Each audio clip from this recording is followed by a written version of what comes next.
उस छाया मूर्ति ने चंद्रशेखर को गले से पकड़ा और हवा में उठा दिया। और इतना सब कुछ इतने कम समय में देखकर राधा रानी बहुत घबरा गई। वह घुटने मोड़कर जमीन पर बैठ गई और अपने हथेलियों से चेहरा ढककर जोर जोर से रोने लगी।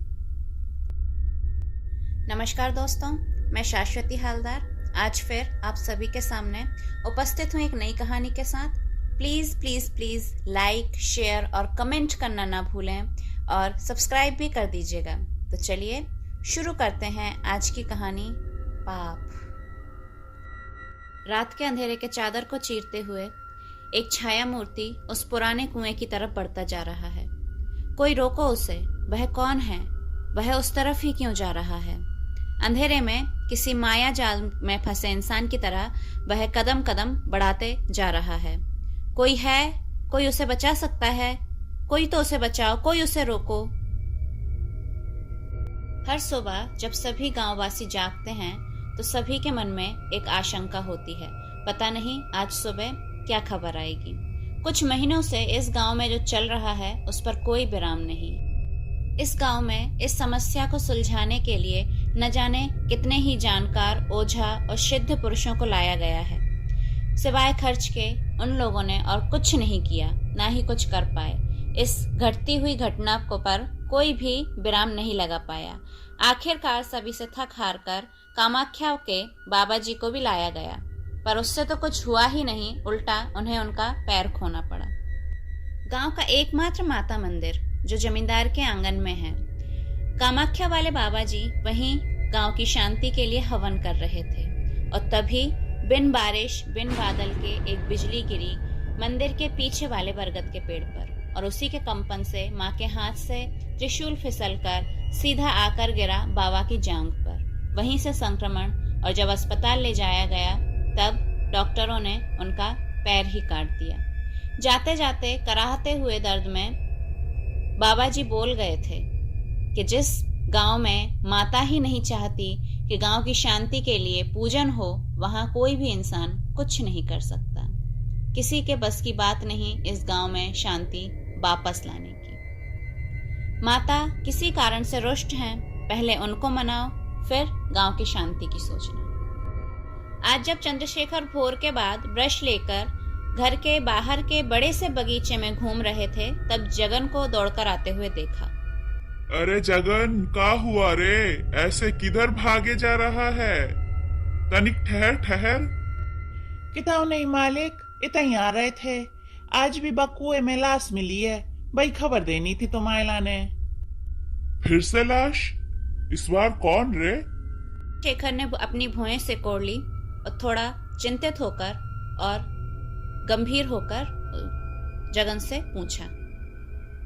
अब की हेड मार साहब को बेटा बिरजू है मालिक। ठीक है, तू जा। चंद्रशेखर इस गांव का मुखिया है, या सच कहें तो अभी भी वह जमींदार है। बाप दादाओं की जमींदारी थी, अभी भी उसकी निशानी के फलस्वरूप 100-150 बीघा जमीन, ये महल की तरह घर और आगे उसके कम से कम 2 बीघा का बगीचा है जिसमें 12 महीने कोई ना कोई फल होता ही रहता है। जमींदारी चली गई पर उनका तेज नहीं गया। अभी भी चंद्रशेखर लगभग 10 गांव में अपनी हुकूमत चलाते हैं। वह बहुत सच्चा या अच्छा इंसान नहीं है, पर वह अपने स्वार्थ के लिए गांव वालों का देखभाल करता है, गांव की चिंता करता है। यह बात गांव वालों को भी पता है कि चंद्रशेखर दूध का धुला नहीं है, पर कौन उससे भिड़े। अभी 2 महीने पहले ही माखन लाल के साथ मामला जीतने के लिए चंद्रशेखर ने रात के अंधेरे का सहारा लेकर उसके घर में आग लगवा दी। माखन लाल और उसके बीवी बच्चे तो बच गए, पर घर के अंदर का एक तिनका भी ना बचा पाए। और भोर होते ही चंद्रशेखर हाहुताश करते हुए अपने चेले चामुंडा के साथ उसके घर वहां पहुंचा। 2-4 मीठी मीठी बातें की और माखन लाल के परिवार को लेकर उसके दास दासी भवन में जगह दे दी। ऐसा नहीं है कि गांव में कोई ये सब कांड नहीं जानता, जानते सभी हैं और चौकन्ने होकर कानाफूसी भी करते हैं, पर कोई चंद्रशेखर से भिड़े, ये तो वही बात हो गई कि अपने पैर पर खुद ही कुल्हाड़ी मारना। जगन के जाने के बाद चंद्रशेखर बहुत चिंतित हो गया। वह अंदर महल में पहुंचा और पीठ के पीछे दोनों हाथ बांधकर अपने कमरे में इस छोर से उस छोर चलने लगा और सोचने लगा, ऐसे एक एक करके मेरे लड़कों को कौन मार रहा है? किसमें इतनी हिम्मत है जो जीवन का माया त्याग कर मुझसे बैर करने आएगा? वह इस गांव का है या कोई बाहर का है? कोई ऐसा करेगा ही क्यों?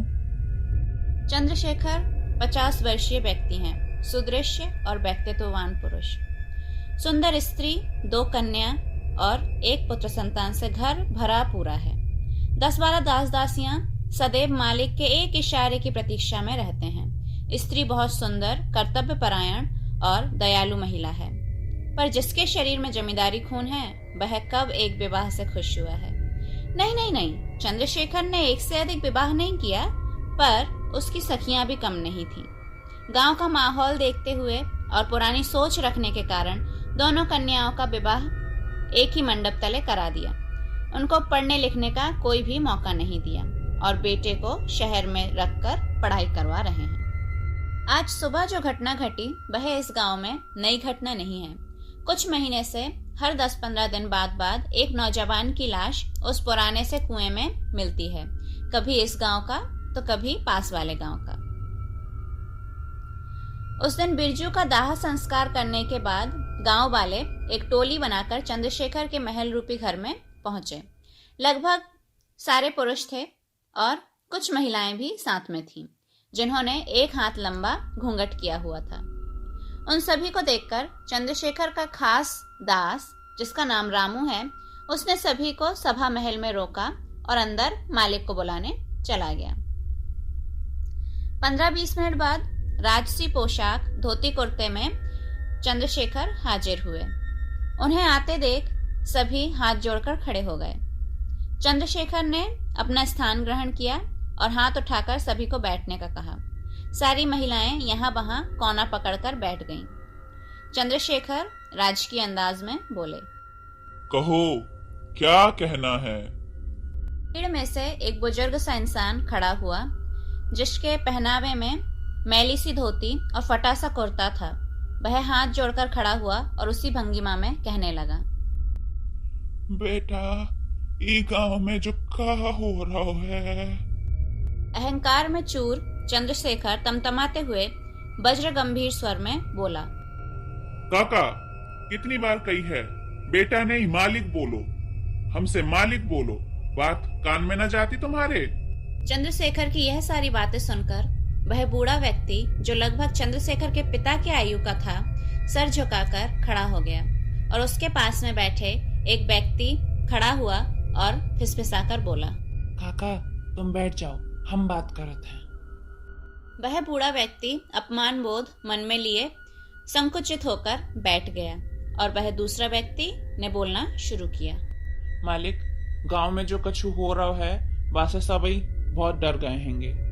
हमें तो कछु समझ ही नहीं आ रहा कि हम क्या करें, तभी हम तुम्हारे द्वारे आए हैं मालिक। ऐसा चलत रहेगो तो गांव तो मिट ही जाएगो मालिक। आप ही कछु बताओ, हमारे तो दिमाग में कछु नहीं आ रहा। आप ही हमारी आखिरी उम्मीद हैं, हम बड़ी उम्मीद लेकर आए हैं मालिक। चंद्रशेखर ने उस व्यक्ति की बातों को ध्यान से सुनी और अपने ही मन में सर हिलाते हुए बोलने लगा, हम भी तो यही सोच रहे हैं कि क्या किया जाए। चलो हम सोचते हैं, फिर एक और बैठक बुलाते हैं। और कोई बात करनी है का? उसके बाद किसी ने खेत खलिहान की बात की और फिर वहां से विदाई लेकर चले गए। चंद्रशेखर किसी से कुछ कह नहीं रहा था, पर फिर भी वह अंदर ही अंदर बहुत परेशान था, क्योंकि अभी तक जो 5 लड़के मारे गए हैं वो सभी चंद्रशेखर के लिए काम करते थे और उन 5 में से 3 इसी गांव के थे जिस गांव में चंद्रशेखर रहते हैं और 2 पास वाले गांव के। सच देखा जाए तो इन लड़कों के कारण ही जमींदार चंद्रशेखर का तेज अभी तक इन गांवों पर टिका है। किसी की जमीन हड़पनी है, किसी को डराना है, किसी की बेटी को डुबाना है या किसी की सांसें छीननी हो, इस तरह के सारे काम ये लड़के ही करते हैं। साथ ही चंद्रशेखर के 2 नंबरी काम भी ये लड़के ही बहुत हद तक संभालते हैं। पर बात यह है कि इन्हें मार कौन रहा है। यही सब सोचते सोचते चंद्रशेखर ने रामू को आवाज लगाई। रामू, ए रामू, रामू, किधर मर गया? रामू अंदर से अपने गमछे में हाथ पहुंचते हुए आया। जी मालिक।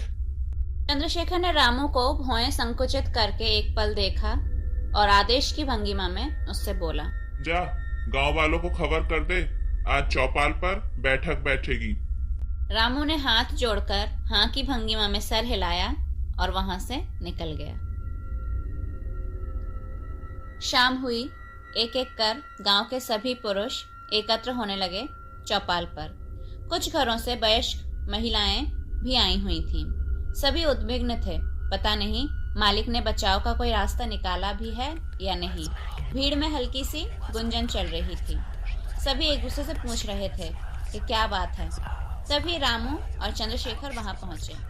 चौपाल की ऊंची जगह पर फटाफट रामू ने एक मखमली आसन बिछा दिया। चंद्रशेखर को आते देख सभी गांव वाले हाथ जोड़कर खड़े हो गए और चंद्रशेखर को रास्ता छोड़ा। चंद्रशेखर धीर गति में सभी को जरीब करते हुए आसन तक पहुंचे और अपने बाएं पैर के घुटने पर अपना दायां पैर रखा और गला साफ करते हुए बोले, जिस तरीके से गांव के नौजवान एक एक करके मारे जा रहे हैं, और यदि ऐसा ही चलता रहा तो गांव का भविष्य बर्बाद हो जाएगा। मैंने बहुत सोच समझकर एक रास्ता तय किया है। यदि आप लोगों की मंजूरी हो तो मैं बताऊं। इतना कहकर चंद्रशेखर सांस लेने के लिए रुके। गांव वालों की सभी की नजरें उन्हीं पर टिकी हुई थी और उनकी नजरों में सहमति के लक्षण दिखाई दे रहे थे। तभी वह फिर से बोले, मैं चाहता हूं आज से रोज कुछ कुछ नौजवान मिलकर रात भर गांव में पहरा देंगे। उनके हाथ में लालटेन और टॉर्च रहेगी और सुरक्षा के लिए मजबूत लाठी भी दी जाएगी। यदि रात में कोई भी अस्वाभाविक घटना घटे तो तुरंत मुझे सूचना दी जाए। साथ ही यदि कोई उस पुरानी बावड़ी की तरफ जाते दिखे तो उसे रोकना ही उनका प्रमुख काम होगा। इस तरीके से हम मौतें रोक सकते हैं। चंद्रशेखर का यह प्रस्ताव उन भोले भाले गांव वालों के मन को भा गया। उन्हें क्या पता था कि इसका परिणाम अच्छा नहीं बल्कि बहुत बुरा होने वाला है। उसी शाम चंद्रशेखर के हुक्म से सारे गांव में यह खबर भेज दी गई और साथ ही साथ काम शुरू हो गया। उसी रात से 3-4 दिनों तक नौजवानों ने निर्विघ्न होकर गांव का पहरा दिया। सभी सोचने लगे थे कि अभी तक जब सब कुछ स्वाभाविक है तो आगे भी सब ठीक ही होगा। महेंद्र और नारायण भी यही सोच रहे थे। दोनों इसी गांव के लड़के हैं। कितनी ही उम्र होगी, 19-20। दोनों साथ में पहरा दे रहे थे। तब लगभग आधी रात थी। आसपास से कुछ कीड़े मकोड़ों की आवाज भी आ रही थी। काफी देर से चल चलकर पहरा देने के कारण दोनों ही काफी थक गए थे। साथ ही चलते चलते वे चौपाल तक पहुंच गए। वहां पर एक कुत्ता अपनी गोद में मुंह छुपाए सो रहा था। दोनों कुत्ते के पास से होकर चौपाल पर जाकर बैठ गए। तभी महेंद्र नारायण से बोला, भाई चिलम निकाल, चल चल के मेरे तो गोड़ ही पिड़ान लगे। 2-3 दम लगा लें तो आराम मिल जाए वो। नारायण तुरंत बोल उठा, भाई सोच तो मैं भी ऐसे ही कछु रहा था, पर नारायण अपनी बात खत्म कर पाता उससे पहले ही महेंद्र बोल उठा, अबे छोड़ तू परवर, निकाल ना चिलम। महेंद्र ने नारायण को धमकाते हुए कहा। महेंद्र की धमक सुनकर नारायण यंत्र चालित की तरह चिलम निकाली और उसमें गांजे ठूसकर जला ली। दोनों ने 2-2 दम लगाई थी कि उनके पास बैठा कुत्ता सामने की तरफ कुछ देखकर जोर जोर से भौंकने लगा। दोनों ने कुत्ते के भौंकने पर भाव नहीं दिया, पर दोनों ही चिढ़ गए और उसे मारकर वहां से भगा दिया और कुत्ता भी कुई कुई करते हुए वहां से निकल गया और दोनों मन के सुख से चिलम में दम लगाने लगे। कुछ देर दम लगाने के बाद दोनों को नशा हो गया। दोनों का सर चकराने लगा और वह स्थिर होकर नहीं बैठ पा रहे थे। तभी वह कुत्ता फिर से भौंकते हुए उनके पास आया, पर अब वह कुत्ता थोड़ा सा बदल चुका था। नारायण को महेंद्र से ज्यादा नशा हुआ था। उसे किसी भी बात का होश नहीं था क्या स्वाभाविक है क्या अस्वाभाविक है, उसके लिए दोनों परिस्थितियां बराबर हो चुकी थी। उसने कुत्ते को देखा और हंसकर महेंद्र को बोल उठा। देख देख भाई, कुत्ता आंखन में लालटेन जलाई के घूम रहा है। महेंद्र को थोड़ा कम नशा होने के कारण वह समझ गया कि कुत्ते की स्वाभाविक आंखें ऐसे भट्टी की तरह नहीं जलती हैं। वह भाग पाता इससे पहले कुत्ता महेंद्र पर झपट पड़ा और अपने तीक्ष्ण नुकीले दांतों से उसके गले की नली तोड़ दी। नारायण को काफी ज्यादा नशा हो रखा था, वह भाग भी नहीं पाया और उसका भी यही हाल। पर चंद्रशेखर के दास-दासी महल में भी एक घटना घटी। तब रात के कितने बजे थे पता नहीं। अचानक बाहर से कुछ गिरने की आवाज आई। तब कुमुदिनी अपने कमरे में ही सोई थी। उस आवाज से उसकी नींद खुल गई। वह अपने बिस्तर से उठी और धीर कदम से बरामदे में आ गई। जमींदार का घर था, इसलिए बरामदा भी काफी लंबा चौड़ा था। बाहर आते ही उसने यहाँ वहां नजर दौड़ाई। चारों ओर चांदनी से प्रकाशमान था। फिर उसकी नजर बरामदे के एक ऐसे कोने पर गई जहां चांदनी अपने हाथ पैर नहीं फैला पा रही थी। वहां एक छाया मूर्ति खड़ी थी जिसका शारीरिक गठन देखकर लग रहा था कि वह एक स्त्री है। उसने फिर से यहाँ वहां नजर दौड़ाई, यह देखने के लिए कि कोई उसे देख तो नहीं रहा। जब वह निश्चित हुई कि आसपास कोई भी नहीं है, वह छाया मूर्ति की तरफ बढ़ चली। कुमुदिनी आज से लगभग 15-16 साल पहले जमींदार के शरण में आई थी। वह अकेली नहीं थी, उसके गोद में एक नवजात बालिका शिशु थी। लोग कहते हैं कि वह 20 साल पहले तक शहर के किसी पतितालय की नामी दामी पतिता थी। वह सांवली थी, पर उसके चेहरे पर जो चमक थी वह पुरुषों के मन को लुभाती थी और उसका शरीर मानो पुरातन मंदिरों में अंकित किसी अप्सरा का शरीर था। उसे कोई भी पुरुष बस नजर भर देख ले, वह धर्म कर्म छोड़कर उसी के रंग में रंगा रहेगा। यह भी सुना जाता है कि जब वह पतितालय में थी तब किसी कारणवश जमींदार की नजर पड़ गई उस पर और उसने बड़े ही चढ़े दाम से उसे खरीदा और शहर के एक बड़े से घर में उसे रखा। वह खुद भी वहां रुका करते थे। काफी साल तक ऐसा ही चला। उसके बाद पता नहीं क्या हुआ कि कुमुदिनी खुद ही द्वार पर खड़ी थी और गोद में वह नवजात शिशु। चंद्रशेखर ने उसे देखते ही रामू से कहा उसे धक्के देकर निकालने को, और वह भी उसे धक्के देकर निकालने ही वाला था। तभी राधा रानी अर्थात चंद्रशेखर की धर्मपत्नी पूजन करके लौट रही थी। उसने यह सब देखा, रामू को रोका और कुमुदिनी से पूछा, कौन हो बहन तुम? घर कहाँ है तुम्हारा? जहाँ का चाहिए तुम्हें? राधा रानी के मुख से बहन संबोधन सुनकर कुमुदिनी बिलख कर रो पड़ी और उसके कदमों में बच्ची को रखकर रोते हुए बोली, घर कहाँ दीदी हम अभागियों का? हम आपके पास आए हैं शरण मांगने। आप अगर हमें शरण नहीं दोगी तो इतनी छोटी सी बच्ची को लेकर मैं कहाँ जाऊंगी? इतना कहकर कुमुदिनी सुबक सुबक कर रोने लगी और उसे रोते हुए देखकर राधा रानी के मन में उसके लिए दया भावना जागी। पूजन की थाली रामू को थमाकर बच्ची को गोद में उठा लिया और जमींदार चंद्रशेखर के मुंह पर बोल पड़ी, आज से कुमुदिनी मेरी खास दासी हुई। रामू, जल्द से जल्द इसके रहने की व्यवस्था करो। इतना कहकर उसने बच्ची को और कुमुदिनी को साथ में लिया और अंदर महल चली गई।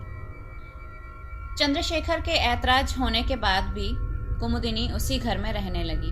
दिन भर वह मालकिन की फरमाइशें पूरी करती, उसके पूजन की व्यवस्था करती, उसके फूल तोड़ती, उसके साथ सरंजाम करती और रात में वह कमरे में बच्ची के साथ सो जाती। इसके बाद भी उस नीच जानवर ने कुमुदिनी के पास आना नहीं छोड़ा। शुरू में कुमुदिनी मना करती थी, पर हर बार चंद्रशेखर एक ही बात कहता था, यदि तुम मेरा कहा ना मानेगी तो मैं राधा को सारी सच्चाई बता दूंगा। कोई भी गृहस्थ स्त्री अपने घर में पतिता को स्थान ना देती। कहाँ जाएगी तू अपने गोद में इस कलंक को लेकर? इस बात पर कुमुदिनी बहुत डर जाती। वह फिर से यहाँ से निकलकर पतितालय नहीं जाना चाहती थी। साथ ही वह सपना देखती थी कि उसकी बेटी को एक अच्छा भविष्य मिले। इस कारण वह चंद्रशेखर का निर्यातन चुपचाप सहती रहती। यहाँ गांव में सुबह होते ही फिर से हाहाकार मच गया। गांव के कुछ लोग जमींदार के घर के तरफ ही भागते हुए जा रहे थे। महिलाएं घूंघट के पीछे से छाती पीटते हुए बिलाप कर रही थीं। यह माजरा देखकर चंद्रशेखर पल भर को हकचका गया, फिर संभल कर बोला, अब का हुआ? सुबह सुबह मातम मनाने यहाँ काहे चले आए? भीड़ में से एक व्यक्ति ने कांपते हुए स्वर में कहा, मालिक, महेंद्र और नारायण भी ना रहे मालिक। कल रात। उस आदमी ने रोते हुए, बिलखते हुए, सुबकते हुए रात की घटना बताई, जितना उसे मालूम था और जितना लोगों ने अंदाजा लगाया था। पीछे से एक महिला छाती पीटते हुए बिलाप करते हुए बोल पड़ी, मालिक, आप ही हमारी आखिरी उम्मीद थे मालिक। अब का होएगो मालिक, हम मोड़ा भी चलोगा ओ मालिक, जो का हो रहा है गांव में। यह सारी बातें सुनकर चंद्रशेखर के चेहरे पर चिंता की रेखाएं स्पष्ट हो गईं। सभी गांव वालों ने तय किया कि अब से शाम के बाद किसी भी घर का जवान बेटा घर से बाहर नहीं निकलेगा, और अंततः मजबूर होकर चंद्रशेखर को भी इस बात पर सहमति देनी पड़ी। था समय रात का भोजन आदि समाप्त करके चंद्रशेखर अपने शयन कक्ष में आ गए। बेटियां बड़ी थीं और उसके बाद पुत्र हुआ, और पुत्र होने के बाद से राधा रानी पूजन भजन में लिप्त रहती हैं। साथ ही वह अलग अपने कक्ष में रहती हैं। इस कारण चंद्रशेखर को अकेले ही सोना होता है। हाँ, कभी कभी कुमुदिनी के पास चले जाया करते थे, पर अब उसकी भी उम्र ढल चुकी है। अब उसका शरीर भी चंद्रशेखर को आम की गुठली की तरह लगता है। इधर उधर की बातें सोचते हुए चंद्रशेखर ने निद्रा देवी की शरण ली। इधर राधा रानी और कुमुदिनी बैठकर बातें कर रहे थे। राधा रानी पान चबाते हुए बोली, कुमुद, माया की बड़ी याद आती है रे। माया कुमुदिनी की बेटी का नाम था। जब पहले दिन राधा रानी उसे गोद में उठाकर अपने कक्ष में लाई थी, तब उसका चेहरा देखकर कुमुदिनी से पूछा था, कुमुद, तेरी बेटी तो बड़ी प्यारी है, का नाम रखा है इसका? इस अभागी का नामकरण कौन करेगा दीदी, आप ही रख दो कछु। तब ममता में ईश्वर में राधा रानी ने कहा था, मेरी बड़ी बेटी का नाम काया है और दूसरी का छाया, और ये रही मेरी सबसे छोटी बेटी, इसका नाम माया है। देख इसकी आंखों को, कितनी प्यारी है। तब से वह दिन भर राधा रानी के पास ही रहती।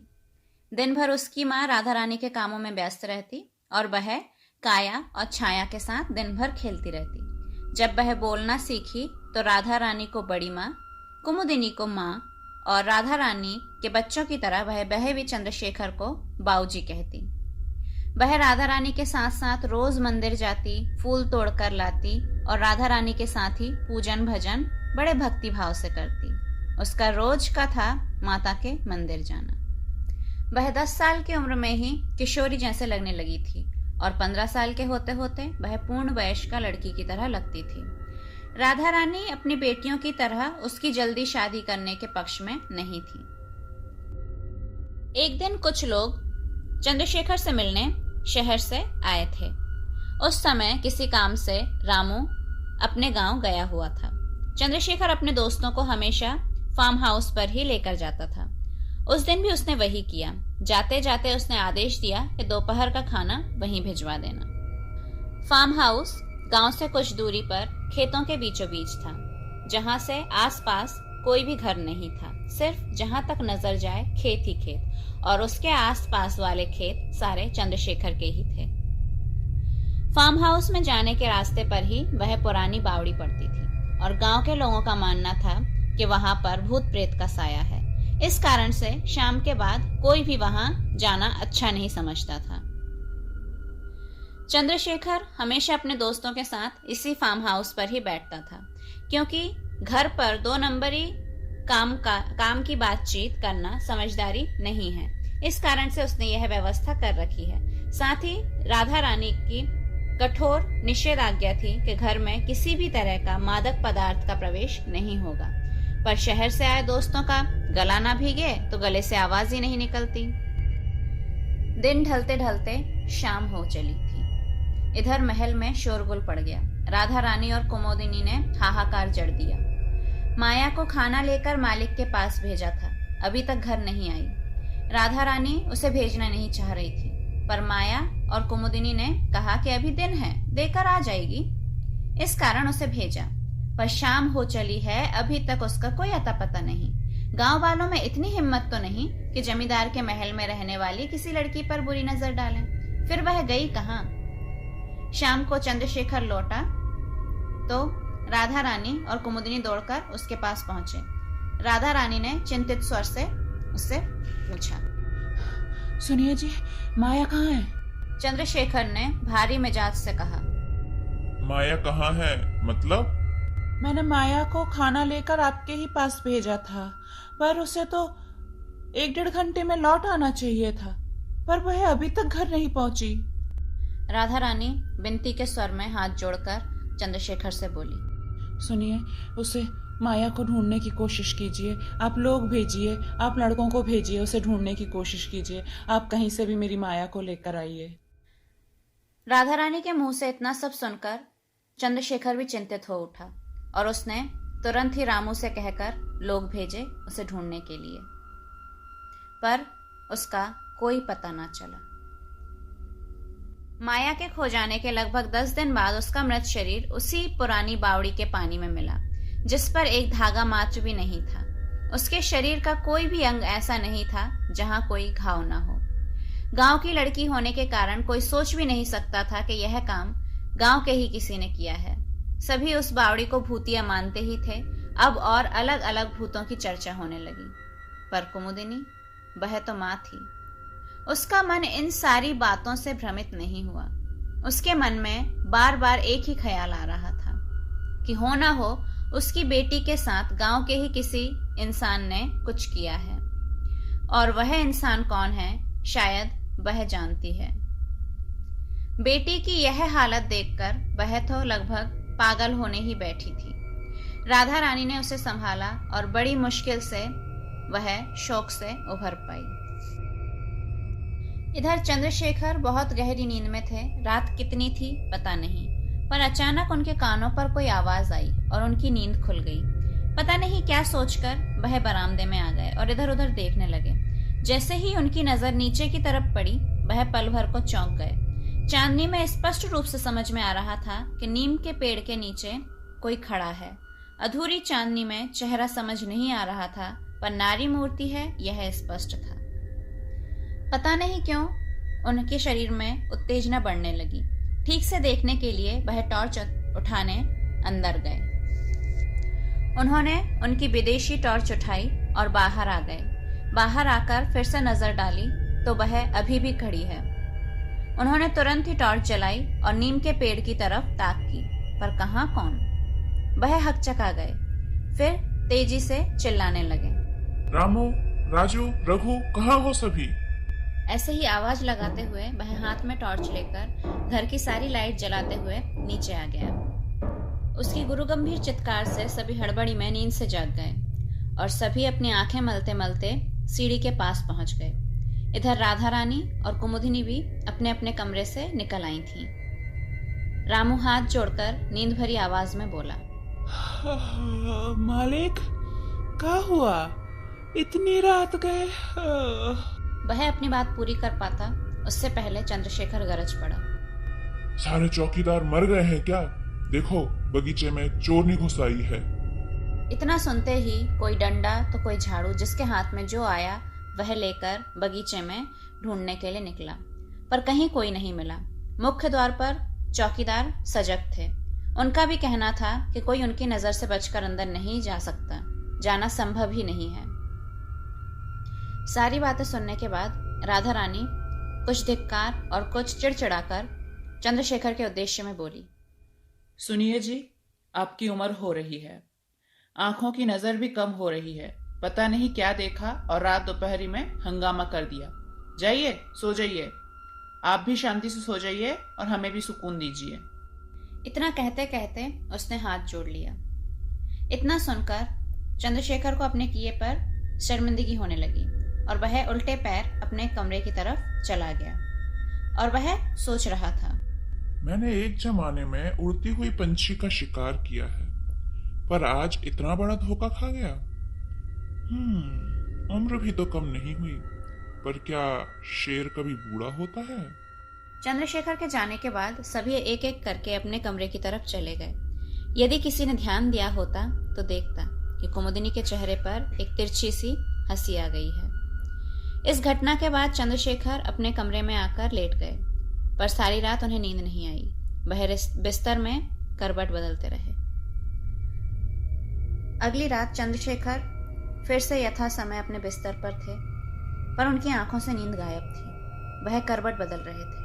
तभी अचानक पता नहीं क्या हुआ, वह बरामदे में आ गए और कल की तरह उसने आज भी देखा कि आज भी वह छाया मूर्ति वहीं नीम के पेड़ के नीचे खड़ी है।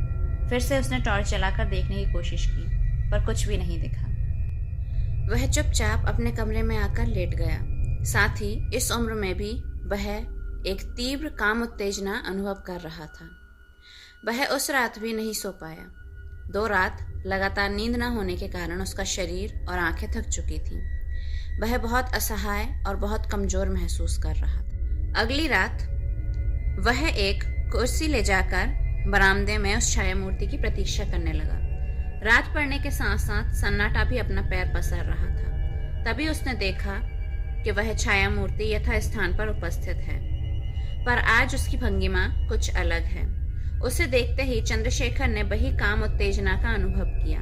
उत्तेजना की तीव्रता सहन नहीं कर पाया और वह दबे पांव सीढ़ियों से नीचे आने लगा। उसने धीरे से महल के द्वार खोले और बरामदे में आ पहुंचा।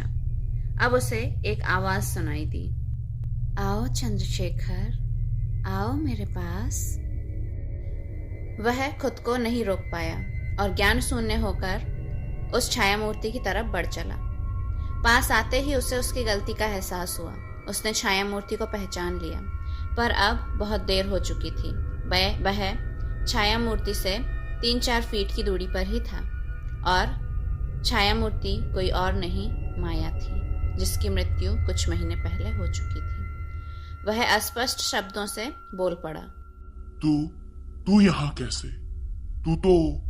इतना कहते ही माया विश्व ब्रह्मांड कपा देने वाली हंसी में फूट पड़ी। उसकी हंसी से पैरों पर सो रहे पंछी जाग गए और डरकर चहचहाने लगे। महल की सारी बातियां जल उठी। सभी दास दासी के साथ साथ राधा रानी और कुमुदिनी भी बाहर निकल आए। सभी माया को देखकर डर गए, बहुत ज्यादा डर गए और अपने इष्ट देव का नाम जपने लगे। राधा रानी ने डरकर कुमुदिनी का हाथ पकड़ लिया, पर कुमुदिनी निर्विकार खड़ी थी, जैसे उसे पता है कि ऐसा ही कुछ होने वाला है। तब चंद्रशेखर डरते हुए बोला, तू यहाँ कैसे आ सकती है? माया बोली, तूने क्या सोचा मैं मर गई तो तू बच गया? नहीं रे पापी, मैं तुझे तेरे कर्मों की सजा देने आई हूँ। इतना कहकर उसने चंद्रशेखर का गला पकड़ा और हवा में उठा दिया। तब राधा रानी कातर स्वर में बोल पड़ी, माया क्या कर रही है? वे तेरे पिता समान हैं, ऐसे क्यों कर रही है तू? यह बात सुनकर माया बहुत जोर जोर से हंसने लगी और बोली,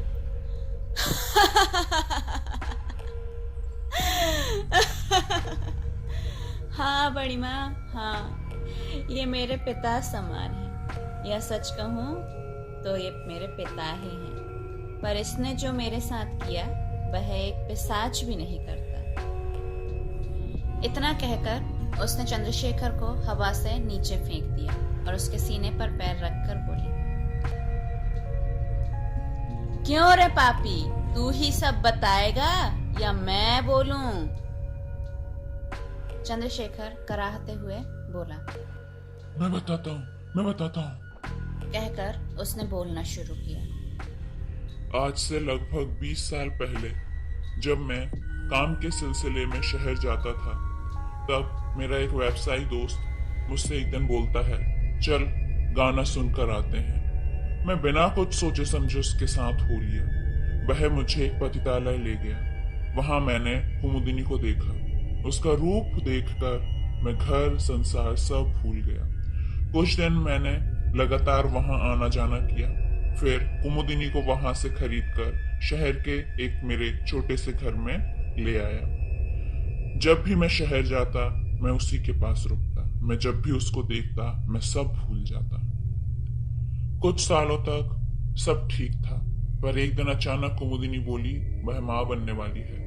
हजारों कहने, हजारों बार समझाने के बाद भी वह बच्चा गिराने को तैयार ना हुई। मैं उसे छोड़कर आ गया। सोचा उससे पीछा छूट गया, पर वह वहां यहां भी चली आई।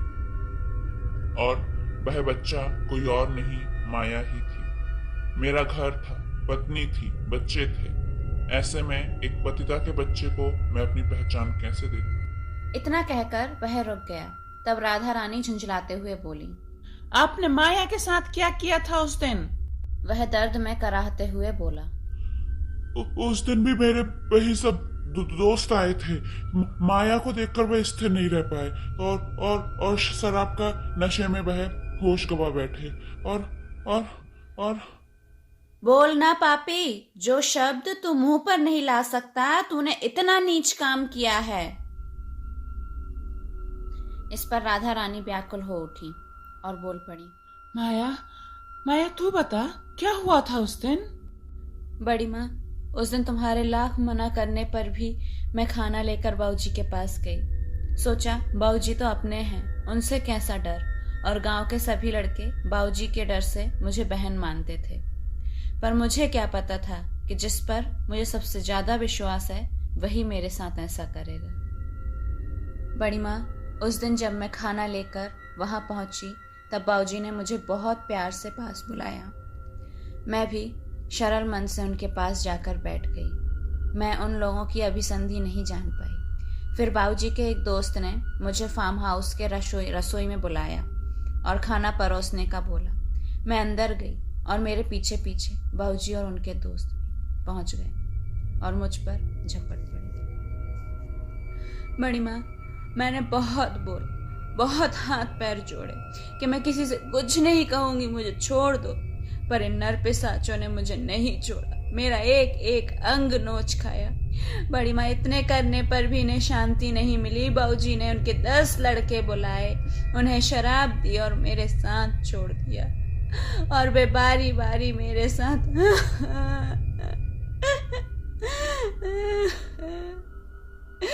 एक या 2 दिन नहीं, 10 दिन तक रोज जब जिसका जैसा मन करता मुझे नोच खाता।